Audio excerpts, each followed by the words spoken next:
في قلب غابات الأمازون المطيرة، حيث تحجب المظلة السميكة معظم ضوء الشمس، شرع فريق مقدام من علماء الآثار في رحلة استكشافية جريئة لكشف أسرار الحضارة المفقودة بقيادة صوفيا رئيس، عالمة الآثار الشهيرة المعروفة باكتشافاتها الرائدة.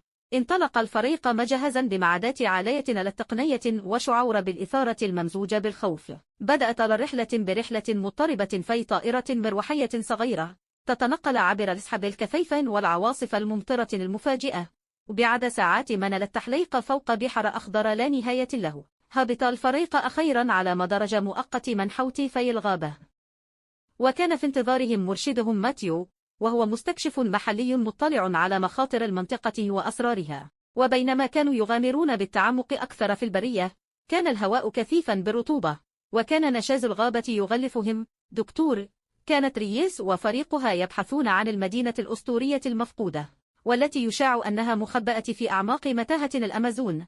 وفقا لأساطير لمحاليت، كانت هذه لمدينة ذات يوم مواطنا لحضارة متقدمة اختفت في ذروة غامضة منذ قرى ونمط. كان تقدمها بطيئا ومحف وفا بالعقبة، المستنقعات الغادرة والمخلوقات السامة والنبتة القاسية التي بدت عازمة على استعادة الأرض. ومع ذلك استمر الفريق في المضي قدما مدفوعا باحتمال اكتشاف آثار يمكن أن تعيد كتابة التاريخ. تحولت الأيام إلى أسابيع بينما كانوا يتعمقون في منطقة مجهولة. في صباح أحد الأيام قادهم ماتيو بحماس إلى منطقة خالية، حيث كانت الهياكل الحجرية الضخمة تلوح في الأفق وسط الضباب، وهي العلامات الأولى للمدينة المفقودة. كانت حماسة الفريق واضحة عندما بدأوا في استكشاف الآثر، وقاموا بتوثيق قطعة أثرية ونقوش عثروا عليها بدقة.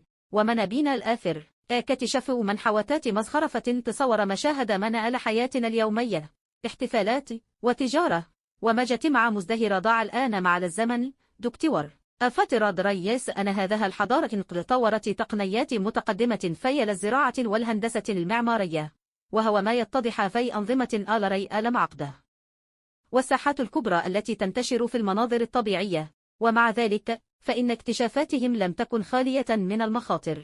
في إحدى الأمسيات، بينما كان الفريق يخيم بالقرب من الأنقاض، أذهلهم زئير جاكوار بعيد، وسرعان ما أشعلوا ماتيو المشاعل لإبعاد المفترس الفضولي، مؤكدا على الخطر الدائم المتمثل في مواجهة الحياة البرية.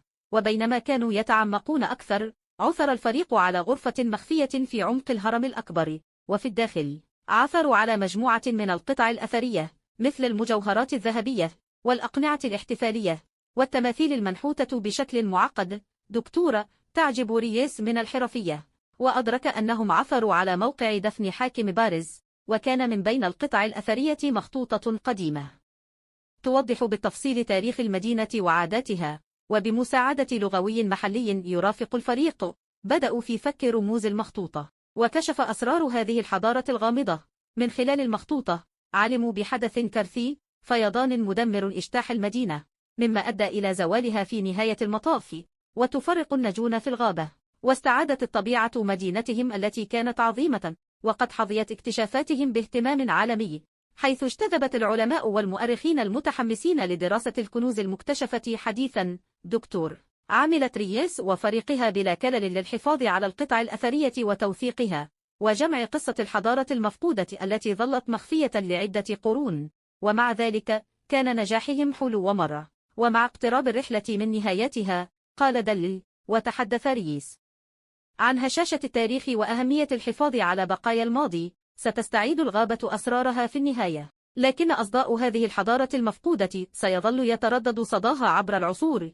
كانت رحلة العودة مليئة بالإحساس بالإنجاز والتبجيل للمدينة القديمة التي اكتشفوها.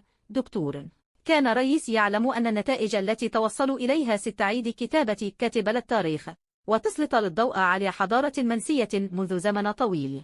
وبينما كان الفريق على متن طائرتهما استعدادا للعودة إلى الحضارة، قالت نظر ريس إلى المساحة الخضراء للشاسعة بالأسفل تحتوي منطقة الأمازون على عدد ليحصى من الألغاز، في انتظار أن يكتشفها أولئك للشجعان بما يكفي لمغامرة في أعمقها. ستتم مشاركة قصة رحلتهم الاستكشافية قريبا مع العالم، وهي شهادة على جاذبية الاستكشاف الدائمة والسعي الخالد للمعرفة المخبأة في قلب غابات الأمازون المطيرة.